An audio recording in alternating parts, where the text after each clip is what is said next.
I always say that if I win the workout, I win the day, that like I just did the hardest thing that I will do. If I can mentally push through my own demons that I'm fighting first thing in the morning, and if I can accomplish what I just did, I already started off the day as more than a conqueror. So like the rest of the day, whatever gets thrown at me is going to be that much easier.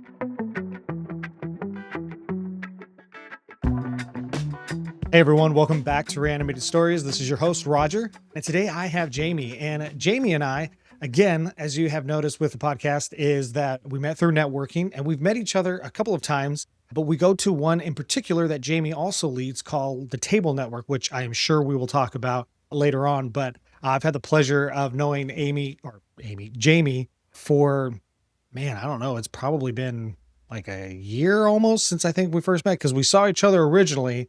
And then we started then I started going to the Table Network and kind of seeing you there. So very exciting. So Jayme, thanks so much for coming today. I appreciate it. Yes, Roger. Thank you so very much for having me. I'm excited. I'm excited to be here. And man, the power of networking, what it does, it's a cool thing. Yes. And you know, every once in a while, somebody will be like, hey, thank you so much for connecting me. Or Roger, you're really great at connecting. But Jayme, you've definitely done a fantastic job at Cool. connecting. It's especially at the Table Network, right? And everybody's just like, so who here is because of Jayme? And like 95% of the hands go up, you know, even if it wasn't like Jayme, you invited them, it was like your post or somebody said, hey, you should look at what Jamie's doing. And it's like, well, now I'm going because of Jayme, you know, and Zach is great. I don't want to take anything away from Zach, but yeah, it's funny because it's like, who's here because of Jayme? Yeah, 95% of the room. So definitely a super connector. Well, Jayme, why don't you tell us a little bit about yourself and what you do? Yeah. So first of all, that's a cool compliment. I'm like, hey, as a kid, I was the kid that never stopped talking. And look at me now, mom. Because of that talking, it gets everybody in a room. Yes, I am Jayme Shiarla. I am an executive wellness coach, neurolinguistic programming practitioner, speaker, and author. So, in very short way of saying, I like to train brains, helping people who are already going out there, being successful, but it's just taking it to the next level and helping them experience the actual fulfillment internally that they are experiencing externally. Do workshops, wellness retreats, and then in addition to that, blessed to be able to run a networking organization called the Table Network with Zach and Caitlin Tinney. That's awesome. Yeah, absolutely fantastic with the Table Network. And I've seen some of what you've done and like what you post and just kind of what you talk about. It's really great. Really quick, you talked about neuro-linguistic programming, which also is known as NLP. Can you talk about that a little bit more for those in my audience that maybe don't really know what that is, or maybe have just kind of heard it in passing, but not really sure what it is? Yes, the reason why I chose to say all of it instead of just spell it out is because if you actually Google NLP in like the coding word world, that's also something. And that seems to be more popular than the neuro-linguistic programming piece. And so I don't want y'all thinking I'm like an expert in coding because I definitely am not. But so neuro-linguistic programming, I pretty much like to say it is a fancy smancy title of just rewiring the brain. It's a tactical way for you to be able to set goals, acknowledge your belief systems, acknowledge your thoughts, emotional patterns, and then we just get to kind of transform and rewire those. So that's how I like to explain it. Yeah. Well, you know, it's funny because I had talked to somebody else and they were like, yeah, if you look up NLP, it's not, you know, it's not neuro-linguistic. It's actually like a coding thing. And they were like, yeah, I'm not a coder or anything. But it is kind of funny though, because I mean, in a way, with neuro-linguistic programming, you are in a way coding someone's brain in, you know, Yes. whether that's, you know, something new or helping them kind of open up new pathways or just kind of breaking down those beliefs and all that. I think that in a way you are in a way a coder, just not maybe a technical computer Yes, not program. in the technology side of things. I know enough to be dangerous to do my Yeah. normal post, but past that, do not let me be your technical person. Yeah. Well, Jayme, so how did you kind of get into that and who are the type of clients and people that you typically help out with that? Yes, great question. I'm a big believer that we can only connect the dots looking backward. I have been a coach of some sort my entire life. I've coached gymnastics, cheerleading. I coached special needs. I led a lot of the teams that I was on. I was always in the gym and more of the athletic side of things, currently still do CrossFit. So, like, coach was always just a part of who I was and still am. And then randomly, it was back in like 2017. stumbled across the opportunity. It was like this free discovery call. This was like before ads like were really a big thing on Facebook. And it was this company out of the UK that I connected with to get certified in NLP and as a life coach. And for me, I have experienced a whole lot. I may not be that old, but personally and professionally, and with that diverse sense of adversity, it has very much been something I trained to use to my advantage. That not necessarily just because I can do it, you can do it too type thing, but there's not a whole lot that I haven't been through, which I think also gives me the real-time experience on how to help somebody overcome things. In addition to, I've always been geeked out on how the brain works and what makes people tick and why they do what they do and all of that good jazz. And so there's a huge in-depth story, but that can be for another day. But so take that with the type of people that I work with is that, and this is the analogy I always like to share. If you take, say, a 5-year-old who is being coached in softball, right? The coach is really spending 90% of their time teaching them how to play softball, and only 10% is actually coaching them. And then if you say you have a collegiate athlete that is playing softball, the coach is now spending 90% of the time coaching them about softball and 10% on actually like teaching them about the game of softball. And so I tend to work with the male or female who is the high performer that you already got great habits. You already have great motivation. I don't need to teach you discipline. You're crushing it. It is either, hey, I'm feeling like I reached this plateau and I don't know how to get to the next level, or it's that person who is burnt out or by the world standard, they are super successful, but internally they're not feeling that and their relationships are struggling because of it. They don't feel connected to the people that they cohabitate with, and they're just kind of struggling internally. So that's who it is that I help. It's a really cool analogy between like the 5-year-old who's kind of starting softball versus like the collegiate and like the athlete that's actually playing softball. That's really cool. And I think that that's a really important distinction in what you do is that like, well, I'm not really going to show you how to do these things, but I'm going to kind of help you break through of what you're doing already and really take that to the next level. And I think that that's really powerful. I think that that's extremely important. You know, it's funny because you had mentioned, well, you're coaching now and I've coached before. And then you had mentioned CrossFit. And it's funny because I remember seeing that and I was like, oh man, I was like, well, I guess if I need a bodyguard, I will hire Jayme, and as well as also being my life coach.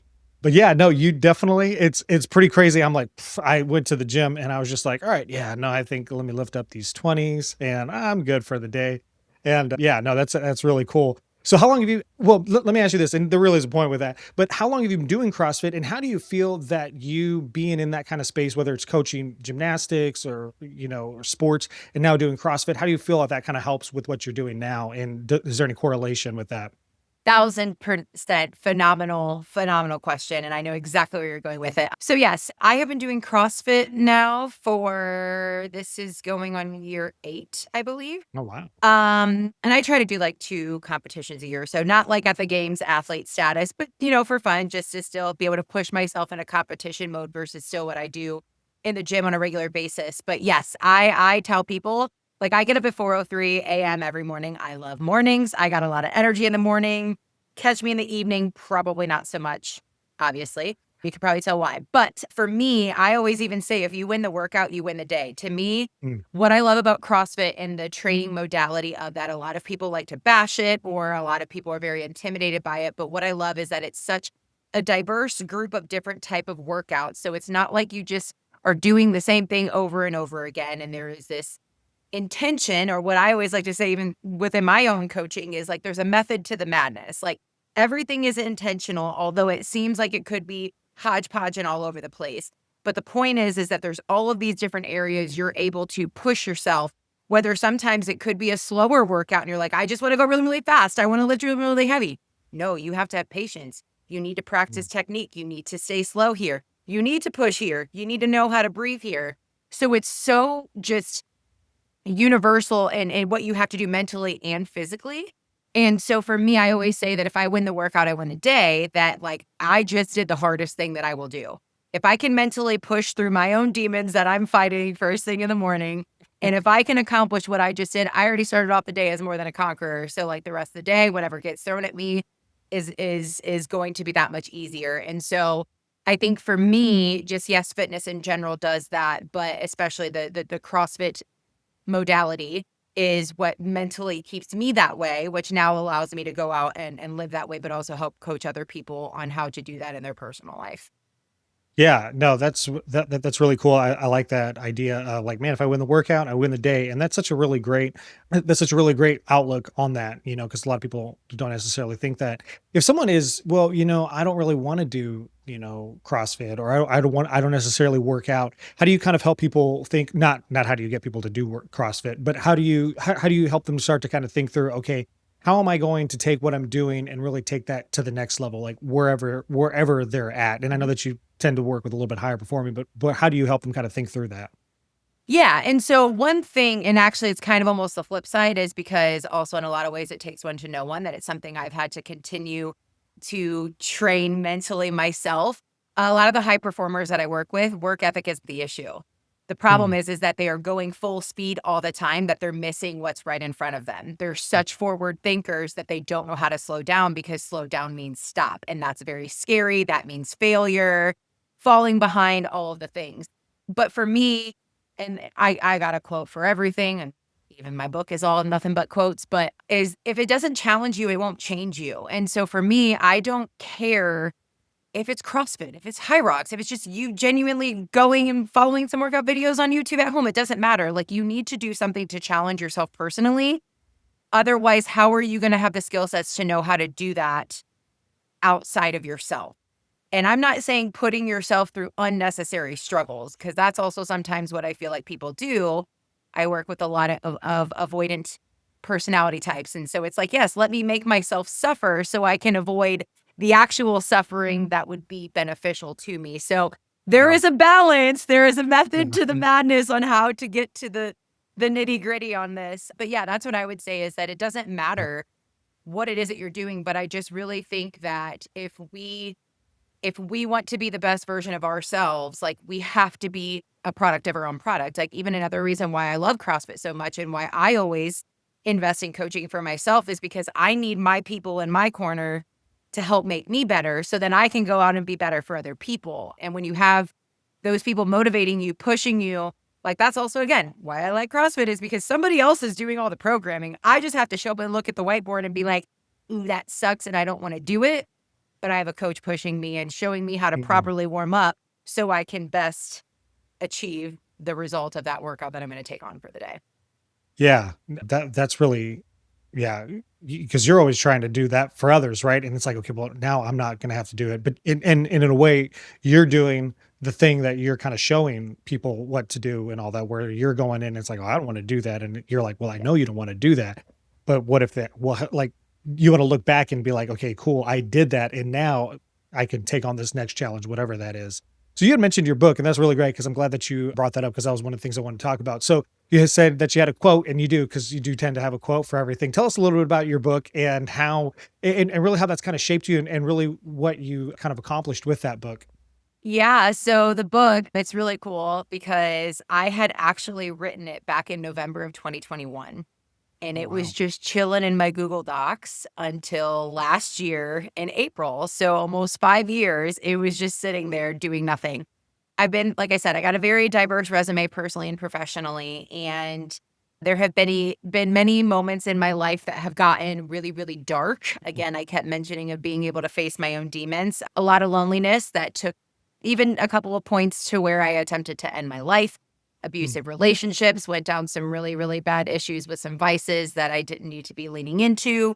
Raped mm, at one point. So a lot of just very, very dark things, experiencing a lot of death and all of that. And so for me, I ran from a lot of that. And what was crazy is that at getting up at 4 o'clock in the morning, there was times where I'm like, what's it all for?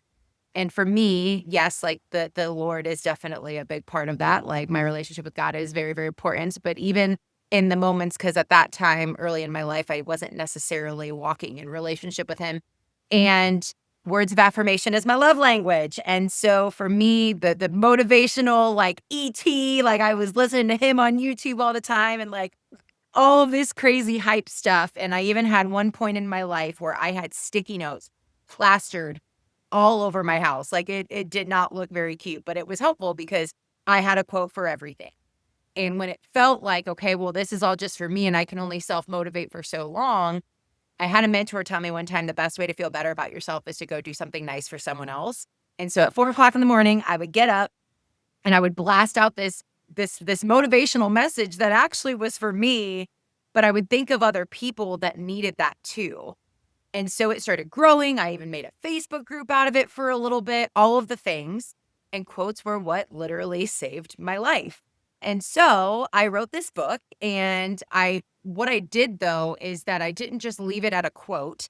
I actually put why or how that quote hit me in that moment and then what I did to overcome it. And the reason Oh, being, and this is always the one that I use, which is also in my book, but it's the quote, take what you need and leave the rest. At different points in my life, that quote has meant something completely different. And so what's really cool is in my book, what I did is I narrowed it down to 123. Why I oh, chose wow. that number, I don't like zeros or fives, and I didn't want to make a book that was one for every single year because this thing would have been massive. So I Yeah. chose 123. I had to pick a stopping point. But I picked 123 of the most powerful quotes that I had, but then next to it is how I perceived it at that time, and then I give a call to action for people. That way it's Mhm. like, hey, I can take this quote, but I can maybe see a different vantage point so that quote could hit differently than maybe it ever did before, or if it's me hearing it for the first time. But now there's also something to it for me to go out and use that quote today. So that's kind of how the book was inspired. And it's also really funny because there's sometimes with some of the people closest to me who I will be their hype person, and I'll have a moment and I'm like kind of feeling down or I'm just in a mood. And they're like, hey, Jayme, maybe you should go pick up your book real quick because I think you have a quote in there about that. I'm like, ooh, Yeah. well played. Yeah. So Right. it's a book Yeah. that never goes out of style because you open it up Yeah. to whatever page and let it speak to you. Yeah. That's really cool. I like that because it's not just like, well, here's my 123 favorite quotes of all time. It's like, no, look at this is how it helped me, right? And Yeah. this is what how I saw it. And this is how it's helped me. And this is also how it could help you if you think of it this way. And that's really cool. Yeah, no, that's actually a really cool way to do a book. And it was funny because I was thinking as you were saying that, I was like, oh, the one I was like, well, 123. I was like, the 1, 2, 3, but I was like, well, I don't really know. You could probably go a couple places with that, like the 1, 2, 3 method for something. But yeah, no, that's really cool. The 123 quotes. So we'll have that. We'll definitely have that in the description as well. So you also, so aside from all of this, right? So aside from writing a book, aside from coaching, high performing people, you also are part of a group with our good friend Zach, the Table Network. Tell me a little bit about that, and tell me a little bit about your role with that. Yes. So it's crazy because I didn't actually meet Zach until about 3 years after the initial moment that I ever attended a table network. I had just moved to Texas. I did not know anyone, anything. So I was doing what Jayme does with the gift of gab and just reaching out to anyone, whoever I could, grabbing coffee, hearing their story, finding out how to network and to meet more people in the area. And the table network was an event that was shared with me with somebody who actually worked at the place that they used to host those meetings with at the time. And I attended it, and the phrase I say every time, so Roger, you're like, here we go again. She says this every month. I clearly don't need Red Bull because I already have way too much energy. But I walked out of that room feeling like I had chugged a Red Bull because never in all of my years of running my own business, I have been running my own business since I was 18. So, and I've been doing coaching for way longer than that. I had somebody give me a really cool compliment and they thought I was only 28. I was like, thank you, but no. So yes, I'm older than that. I'm my proudest. But so when I attended that, and I've done so much networking and everything, and I think it's great because we're in a room, we know we want to share business, do all of that, but this one was different. And I didn't even care that I didn't walk out of there asking for any I asked for nothing. I literally just showed up and I just felt so poured into because of the vulnerable conversation that was taking place and just the people that were in the room. It was just different. That's all I can say. Yeah. And so I kept coming back, and then all of a sudden I'm like blasting it to everybody. And I'm like, you guys need to be at this. And they're like, are you part of the team? Do you get paid for this? I'm like, no, it's just, Yeah. this is too good not to share. Yeah. And then so at one point, the establishment where they had held it, the gentleman had sold the business or whatever. And so the table network kind of went away. Still at this point, I had not actually met Zach, who is the one whose vision of the table network had all unfolded. And I was doing a workshop ironically at my CrossFit gym, because I don't actually ever do any of my coaching stuff at my CrossFit gym, but I did this Oh, particular cool. day. Zach was there and did the community workout at the gym, and then he stuck around for my workshop. And then he was like, "Hey, know this is last minute, but we brought the table network back. Would you want to speak on the panel of it?" I'm like, "Yes, absolutely." And then he ended up asking me if I wanted to join him in building this. I'm like, "Sir, I didn't even meet you until just now, but 3 years ago, I was like, how do I meet this main guy Yeah. and see how I can be a part of this, because I like fully love what he's doing with this." And Yeah. so in proper timing, it all happened. And that was back in November of 2024. And so what I just love about this group is that we get together, we fellowship over a meal. Yeah. And this is meant to be almost kind of a mixture of like, yes, a networking group, but almost like a mastermind, but Yeah. also just like a space to connect with people. Yeah. We've had people walk in that room who run nonprofits, who run their own business, who literally just lost their job and are showing up because they're like, I don't know what else I'm supposed to do right now. People who just feel really, really alone in business or have a passion project that they want to be able to talk about, but they don't have a room they feel like they can. And like this table allows everybody to have a seat, and we get to do a community spotlight, and we shout out somebody who's doing good in our community. That way we know how we can first and foremost give back, because I think above everything else, we are called to serve before we do anything else in this life. And so we get to do that. And then we have a panel discussion where we get to bring in different experts, or even sometimes it's just myself, Caitlin, and Zach, and we get vulnerable and we talk about all things personal and professional, but we do that. That way we can then have you guys do it at your table to Yeah. be able to have that vulnerability, because you already saw it on stage. And like, I remember Yeah. that was one of the most disarming things that I had seen when I was just an attendee of like, oh my gosh, like here are these super successful people, like getting really, really honest about things that aren't going well.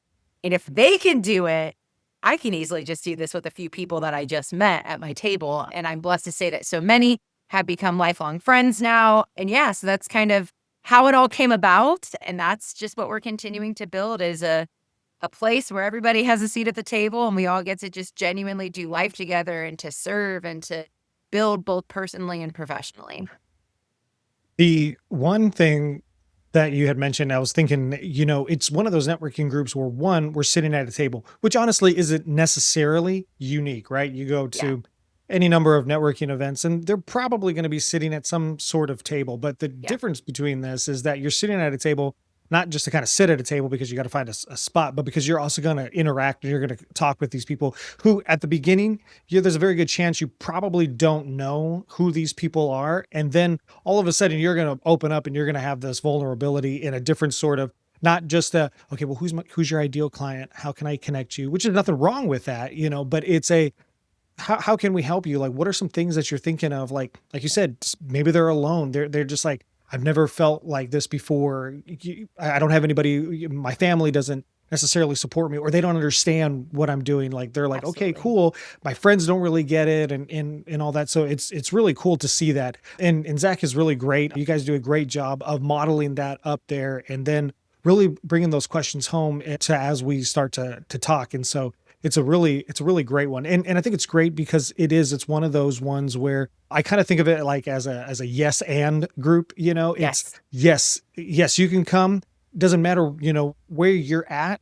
And we want to help encourage you. We want to help figure out how we can serve you, how we can serve Absolutely. alongside you, even if necessary. However, we can do, that to support you in that. And it's such a great group. And I had, even just this last one, as of this recording, you guys have moved into the new spot, and it was really cool. It was a really cool opportunity to be down there and to see how kind of doors have opened up for Zach and y'all, and how bringing that community aspect of it and Yeah. really starting to figure out, hey, how can we serve and really help others do this? It was really great.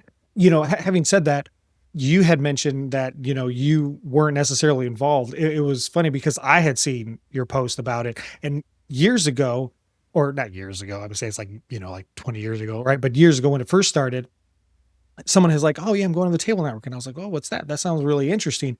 And it was just at that time when it had sold, and so he had stopped it for a little bit. Yeah. And so then when I saw that it was back on, I was like, "Oh, cool. Now I can go because I've always wanted to, check it out." So it was really great to be able to do that. If I may, really quick, I want to segue off into something and then come back. You had Yeah. mentioned a workshop that you did at the CrossFit gym. What was that workshop?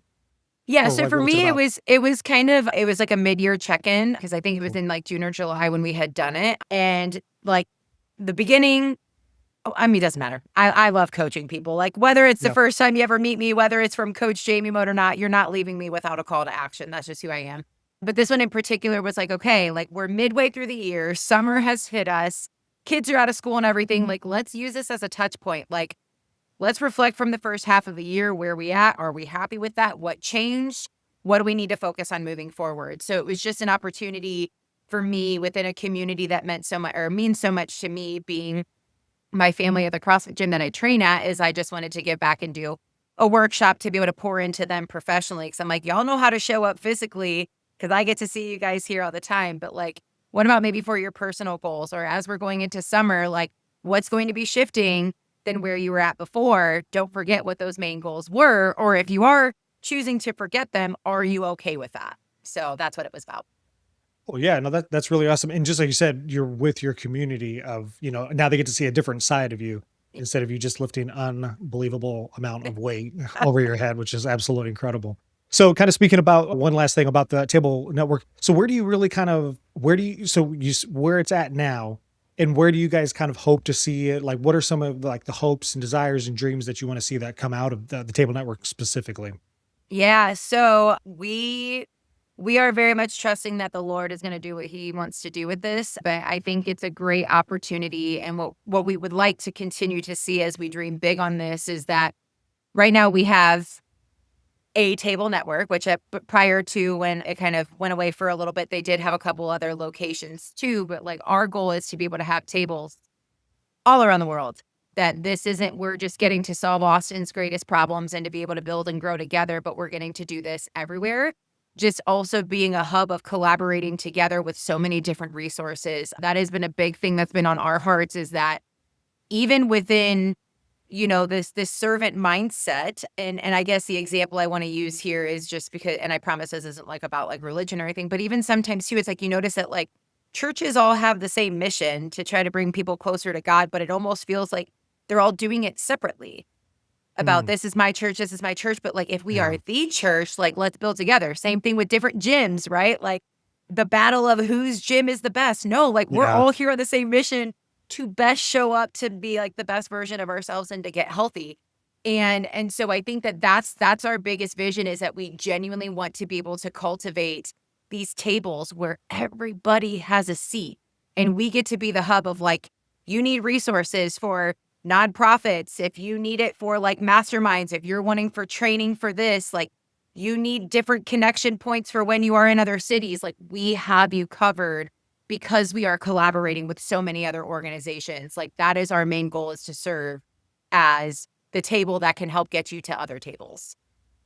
Yeah, absolutely love that. You hit it right on the head. Yeah, why are there two churches in the same parking lot? And we'll just leave it at that. But yeah, it's fantastic because I love that idea of, hey, yeah, we're doing this, but ultimately, for our faith, we're doing this for one person and we're doing this for one goal. So why are we having all these sort of Yeah. things, all over the place? Like let's focus in on this goal and do it together. And I Yeah. think that that's really great. That's really wonderful.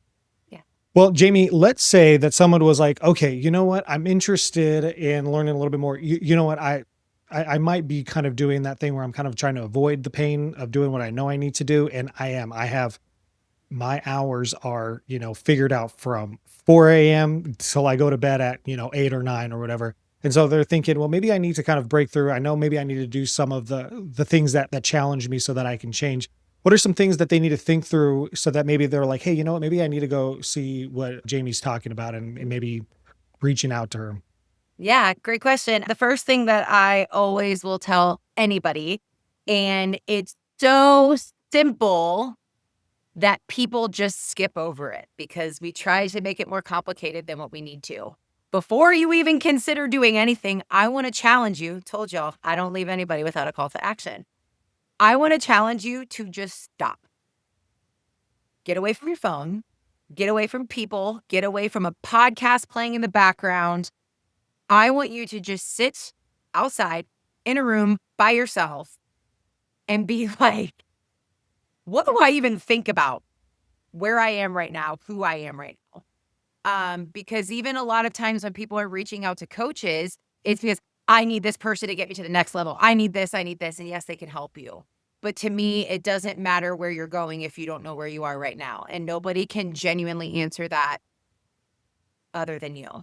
And so I want to challenge you to just take even like 10 minutes.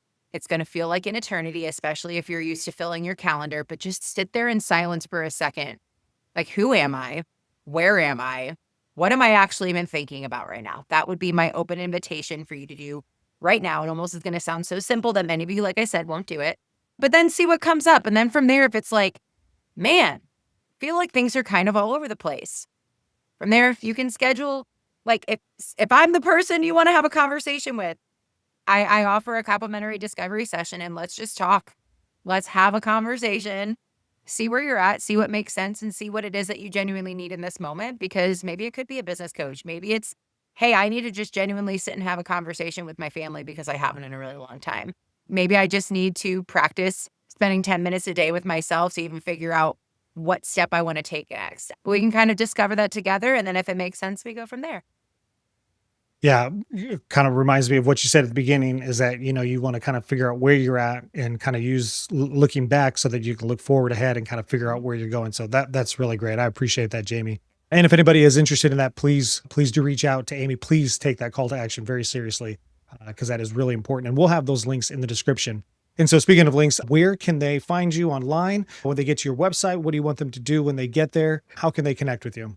Yes, on any platform. I always tell people cyberstalk me, because whether I give you permission or not, you're going to do it anyways. The biggest thing I always tell people though is I am Coach Jayme with a Y, no I's. So when you look Yes. up Jayme, it is Jayme. I know my name is down here in the corner, but yeah, you can go to coachjayme.com.